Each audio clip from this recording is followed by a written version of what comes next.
Class 7 Bihar board गणित की नई पुस्तक। तो इसमें हमें टोटल इस पूरी पुस्तक में 13 अध्याय है। ठीक है, तो आज के वीडियो में हम लोग इसका प्रथम अध्याय जो है पूर्णांक यानी इंटेजर, इसको प्रारंभ करेंगे। तो ये रहा हमारा पहला अध्याय पूर्णांक यानी इंटेजर, जिसमें प्रश्नावली 1.1 और इसमें हमें 4 सवालों को हल करने हैं। ठीक है, तो इस प्रश्नावली को प्रारंभ करने से पहले पूर्णांक के सबसे पहले कुछ बेसिक बातें हैं, नियम हैं, वो पहले हम लोग समझ लेते हैं और उसके बाद प्रारंभ करेंगे। देखिए, पूर्णांक को हम दो भागों में विभक्त करते हैं, एक धनात्मक पूर्णांक और दूसरी ऋणात्मक पूर्णांक।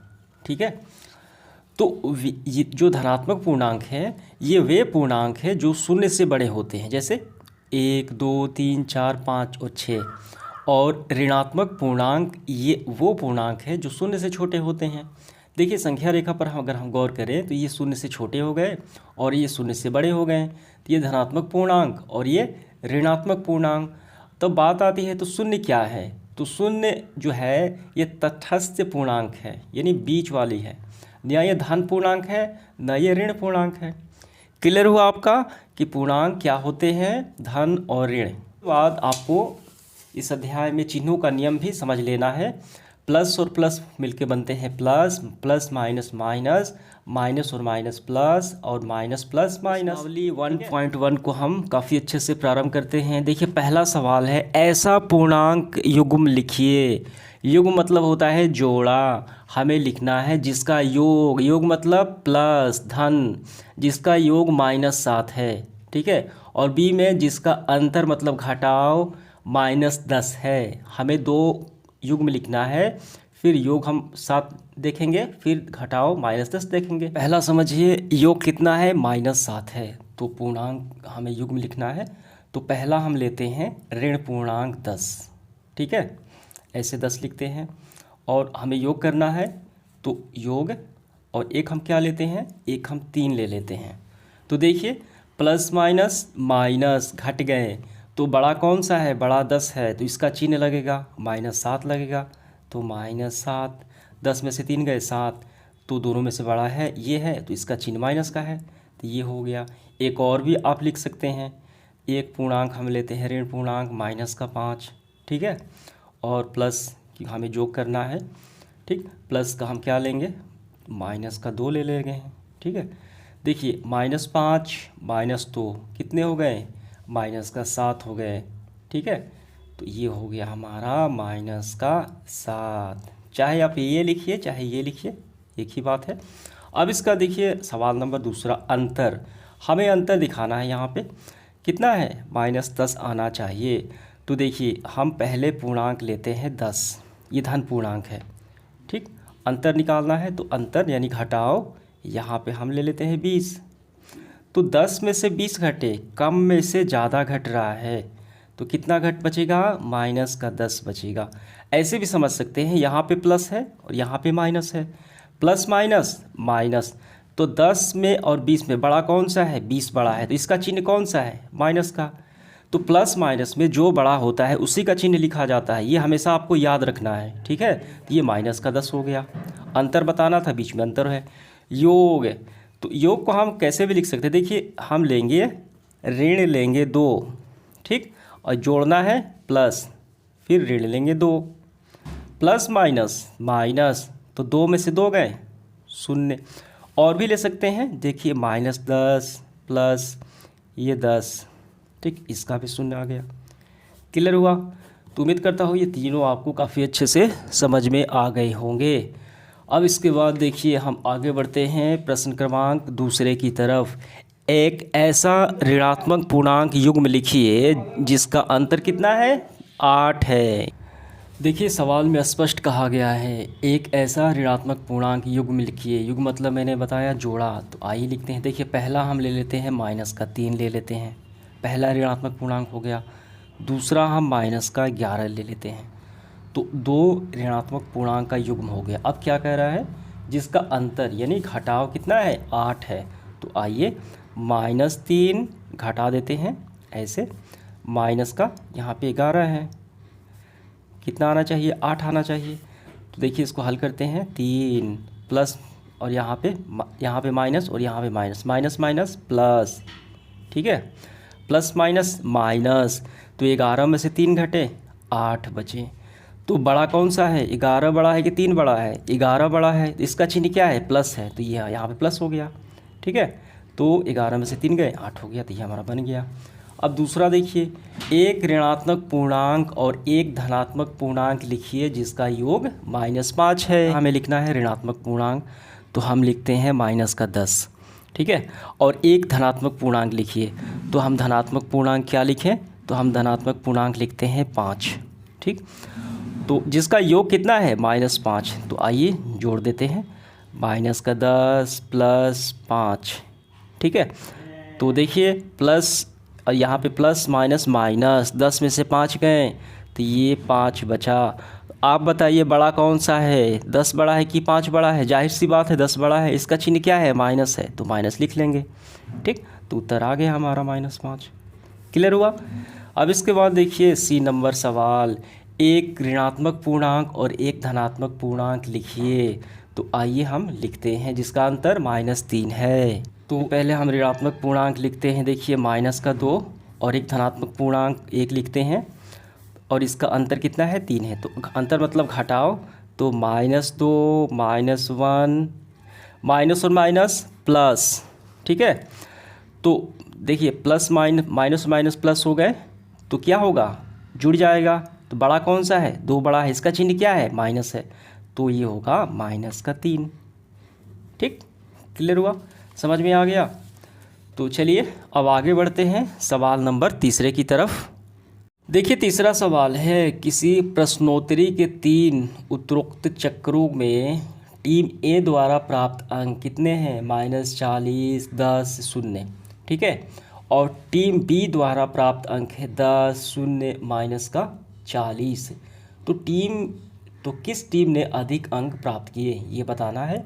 क्या हम कह सकते हैं कि पूर्णांकों को किसी भी क्रम में जोड़ा जा सकता है, ठीक है। तो देखिए यहाँ पे 2 सवाल हैं, हमें पहले बताना है कौन सी टीम ने कितने अंक प्राप्त किए और ये भी बताना है क्या पूर्णांकों को हम किसी क्रम में जोड़ सकते हैं। तो सबसे पहले देखिए टीम ए और टीम बी कितने अंक प्राप्त किए वो पहले हम लोग नोट डाउन कर लेते हैं। तो इस तरीके से हम लिखेंगे, देखिए टीम ए द्वारा प्राप्त अंक कितने हैं, -40, उसके बाद 10, उसके बाद 0। तो तीनों को जोड़ देते हैं, ठीक। कितने हो गए, -40 + 10 कितने हो गए, प्लस माइनस माइनस, तो 0 का कोई मतलब नहीं, तो प्लस माइनस माइनस घट जाएगा, 40 में से 10 घटे तो ये हो गया 30। तो बड़ा कौन सा है, 40 बड़ा है कि 10 बड़ा है, 40 बड़ा है, इसका चिन्ह क्या है, माइनस है, तो माइनस लग जाएगा, तो -30 आ गया इसका अंक। टीम बी द्वारा प्राप्त अंक देखिए, टीम बी ने प्राप्त किया है 10, 0, -40, 10, 0, -40। तो इसको भी हम लोग जोड़ देते हैं इस तरीके से। तो देखिए 10 और यहाँ पे -40 प्लस माइनस माइनस, तो 10 में से 40 घटे तो ये हो गया -30। तो बड़ा ये है तो इसका चिन्ह हो गया -30, ठीक है। तो दोनों मान बराबर आ गए, तो हम लिखेंगे यहाँ पे, तो इसका हम लिखेंगे दोनों टीम के अंक बराबर हैं -3, ठीक है। अब दूसरा सवाल है, क्या हम इसके किसी भी क्रम में जोड़ सकते हैं, तो इसका लिखेंगे हाँ, पूर्णांकों को किसी भी क्रम में जोड़ सकते हैं क्रम विनिमय नियम के अनुसार। क्या कहता है, a + b जोड़ बराबर है b + a, ठीक है। जैसे कि क्रम विनिमय का गुण यही कहता है कि a + b जोड़े या b + a करके जोड़े, ये दोनों बराबर आएंगे। तो यही हमारा सल्यूशन हो जाएगा तीसरे का। अब इसके बाद देखिए आगे बढ़ते हुए हम चौथा प्रश्न देखते हैं, निम्नलिखित कथनों को सत्य बनाने के लिए रिक्त स्थानों की पूर्ति करें। ये हमें यहाँ पे 5 सवाल है। पहला है -5 धन -8, यानी -5 + -8 इक्वल -8 प्लस यहाँ पे क्या बाहर आएगा। तो ये काफ़ी सरल है। तो ये देखिए क्या है, a + b, ठीक, इक्वल, तो a + b या b + a, तो ये क्रम विनिमय होता है।